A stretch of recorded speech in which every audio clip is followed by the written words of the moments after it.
Prefácio. O prefácio de O Evangelho segundo o Espiritismo é praticamente um poema de extraordinária beleza. Veio de um espírito muito elevado, o Espírito Verdade. Nas obras póstumas estão os bastidores da tarefa espírita de Allan Kardec. Então, lá está dito que esse espírito de grande elevação viria ter com Kardec apenas meia hora por mês, a fim de lhe dar instruções e tirar dúvidas. Severino Celestino, culto conhecedor da Bíblia e do Espiritismo, diz que esse Espírito da Verdade, ou de verdade, ou verdade, é o precursor de Jesus, São João Batista. Mas na Revista Espírita, algumas mensagens desse Espírito estão assinadas por Jesus. Então, para nosso critério, o Espírito da Verdade é Jesus. Kardec, a nosso ver, não quis colocá-lo em evidência numa obra que seria para o grande público um nome tão respeitável como o de Jesus, o que geraria muitas críticas e desconfianças. Para se conhecer um espírito elevado, tem-se a linguagem dele, os assuntos de que trata, a sabedoria de suas palavras. Em toda a obra de Allan Kardec, esse espírito nos fala de uma maneira linda. É como se fosse a continuação das pregações do Tiberíades há 2000 anos. Quem quiser conferir, vá ao capítulo O Cristo Consolador e lá consulte as mensagens desse espírito que encanto. Aqui no prefácio, por nós estudado esta noite, Verdade nos fala que está a serviço da humanidade, um verdadeiro exército de operários de Deus, espalhados por toda parte, incumbidos de esclarecer esta humanidade, abrir-lhe os olhos, tendo em vista seu progresso. Verdade nos fala de uma forma profética que os tempos são chegados, ou seja, aqueles tempos de seleção da humanidade, tão anunciados nas profecias do judaísmo e do próprio Jesus, chegaram à época da sua concretização. Verdade convida a humanidade a cantar o hino sagrado, que viria repercutir de um canto a outro do universo, como sendo o da libertação da Terra de uma de suas etapas de atraso ético e espiritual. Verdade exorta-nos ao amor e à obediência a Deus. Com essas falas tão marcantes, ficamos a pensar: por que transcorridos 160 anos de que esses ensinamentos foram ditos e ainda não vimos na sociedade as mudanças tão marcantes de que o Espírito nos fala? Por que não vemos o Espiritismo ocupar o papel tão relevante anunciado por esse grande Espírito?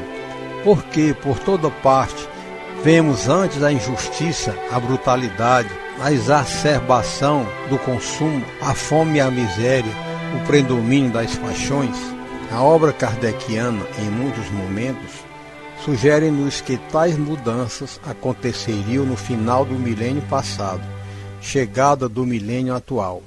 Como nada aconteceu de tão marcante, o movimento espírita prorrogou o prazo, dizendo que as grandes transformações acontecerão em 2057, ou seja, 200 anos após o advento do Espiritismo.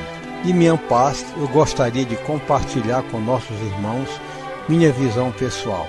Sim, já estamos no curso das transformações. Espíritos elevados reencarnaram-se e vão se reencarnar com maior frequência na Terra. Se evitarmos uma grande guerra, como estamos evitando, o progresso das ciências será vertiginoso, como afirmou Chico Xavier.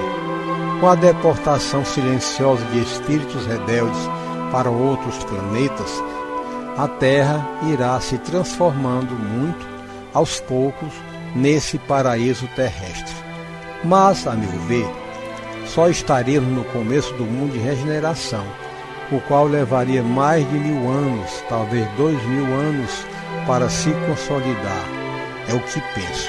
Que tal fazermos uma reinterpretação da história sob uma ótica inspirada na doutrina, até chegarmos ao ambiente do prefácio? De 500 anos antes de Cristo a 500 anos depois de Cristo, aproximadamente, temos 1000 anos, período que foi considerado de muito progresso para a época, o chamado período clássico. Jesus foi o divisor de águas desse período, que é dividido em 500 anos antes dele e 500 anos após ele. Os 500 anos imediatamente anteriores a Jesus foram marcados, repetimos, por notáveis conquistas do paganismo. Alexandre da Macedônia é um conquistador cruel, mas mesmo assim ele faz um trabalho notável, conhecido como helenização dos países da atual Europa, parte da Ásia, parte da África. Isso permite que surja uma das mais florescentes culturas que a humanidade já conheceu, que foi a cultura grega. Imenso progresso em todos os campos: política, artes, indústria armamentista, que sempre precede ao progresso tecnológico, medicina e espiritualidade. Depois do apogeu grego, vem a invejável organização do Império Romano, em meio à qual nasce Jesus, nosso divisor de águas. Após Jesus, sucedem-se 500 anos de progresso carreado pelo cristianismo, nos quais os mártires selaram com seu sangue os mais verdadeiros testemunhos de amor e fé. Os 1000 anos seguintes, conhecidos como Idade Média, que vai de 500 a 1500, também ficaram conhecidos como Idade das Trevas, que assinalamos como o período em que espíritos atrasados se converteram ao cristianismo e assumiram a sua dianteira, escalando o poder e praticando as maiores injustiças de que já tivemos notícia. Que as luzes de um São Francisco de Assis e as de João Hus brilhassem no céu para as almas interessadas na elevação. A grosso modo, os 350 anos que vão do fim da Idade Média ao surgimento do Espiritismo, ou seja, de 1500 a 1850, ou talvez um pouco mais atrás, isto é, 500 anos antes do Espiritismo, são de notável progresso. No livro Renúncia, de Emmanuel, o elevado espírito de Antênio, que habita um planeta feliz de Sírius, dá a entender, em uma conversa que teve com Alcione, que espíritos muito elevados de outras constelações colaboraram com a Renascença. A Renascença foi um movimento cultural, o campo da música, da arquitetura, da estatuária, da pintura e da literatura, que muito influenciou o pensamento da época, abrindo campo às grandes conquistas nos terrenos científico, filosófico e político que se sucederam a partir de então. Portanto, os 500 anos que antecedem o surgimento do Espiritismo, ou seja, de 1300 a 1800 aproximadamente, são marcados por muitas conquistas, conforme vamos enumerar. O sangue dos mártires, repetindo o que aconteceu nos primórdios do cristianismo, abre terreno à popularização do Evangelho de Jesus, pois antes disso a leitura dos Evangelhos era proibida, a não ser para os padres. João Hus é queimado em uma fogueira, mais tarde a Joana d'Arc. 1000 huguenotes são assassinados por ordem da rainha católica Catarina de Médicis. B. Surge o protestantismo, que nada tem a ver com as chamadas igrejas dos crentes de hoje. Lutero é perseguido e até mesmo caçado. O protestantismo foi um movimento robusto e muito inspirador, que fez a Igreja Católica reformular suas bases corroídas. C. Através da indústria bélica, pois, repetimos, infelizmente a guerra antecede o progresso na Terra.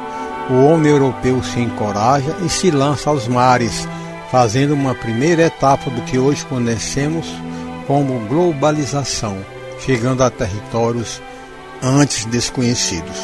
D. As transações comerciais, embora inspiradas pela ganância, aproximam os povos dos vários continentes. A vida no campo é e sempre será um modelo de sustentabilidade para o homem. Mas é inegável que muitas etapas do progresso não teriam acontecido sem a urbanização, sem as cidades.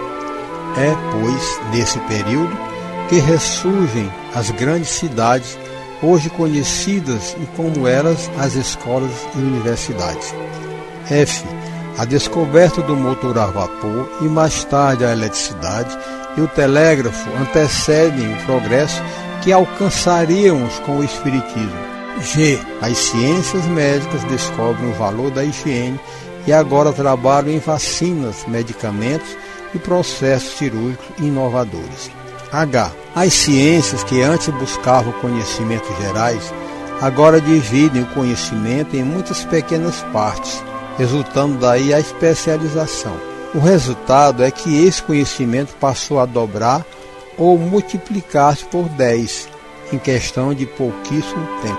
Um pecado dessa conquista é que a comunidade científica e filosófica foi perdendo a visão de conjunto que até hoje a doutrina espírita conserva, mas que nós, espíritas, tentamos contra, reduzindo uma doutrina tão vasta a apenas o aspecto religioso. E a França se torna o celeiro intelectual e econômico do mundo, futuro berço do Espiritismo. Paris é a cidade-luz. A Universidade Sorbonne torna-se um dos mais proeminentes espaços do conhecimento mundial. No século que antecede o Espiritismo, surge o Iluminismo, fantástica escola de sábios que repensam a sociedade, o trabalho, a política, a justiça, a educação e a felicidade do homem. Os ideais de liberdade e de fraternidade tomam conta das nações, libertando os povos do jugo dos reis tiranos e experimentando os primeiros passos da democracia. Surge a educação pública e gratuita. A comunidade científica rompe com os dogmas das religiões tradicionais e muitos homens cultos se tornam ateus, sem esperanças acerca de uma vida após a morte. Não são poucos os que se suicidam. O Espiritismo surge, no entanto, é extremamente combatido por diversos homens da ciência. Kardec não se revolta contra eles. Pelas páginas da Revista Espírita, vai lhes ensinando pacientemente sobre nossa maravilhosa doutrina. Entretanto, surgem muitos homens cultos que aderem ao Espiritismo. Os padres, em sua maioria, jogam pedras no Espiritismo e chamam Allan Kardec de bruxo. O sábio professor vai desmanchando uma a uma as ciladas que se armam para mostrar contradições que não existem na revelação espírita. Kardec não se importa, pois está seguro de que vários padres do além, esses sim, elevados espíritos, foram os que escreveram a doutrina. Santo Agostinho, São Vicente, Adolphe, Lamennais, Lacordaire, Cardeal Morlot. É esta, gente amiga, a contextualização que podemos fazer acerca da mensagem prefácio de autoria do Espírito Verdade. Resulta dela nossa responsabilidade como espíritas que somos. Não podemos tornar o Espiritismo em simplesmente mais uma seita. Nossa doutrina é pujante. Temos que prestar mais atenção aos exemplos de Jesus, se possível, praticá-los. Temos que abraçar nossa doutrina como um todo. Deus, imortalidade, mediunidade, reencarnação, vida extraplanetária, leis morais, esperanças, consolações, caridade, humildade, perdão, amar e instruir-se, renúncia, abnegação, esperançar e agir, sermos livres no pensar e ao mesmo tempo fraternos, sermos espíritas, sermos cristãos.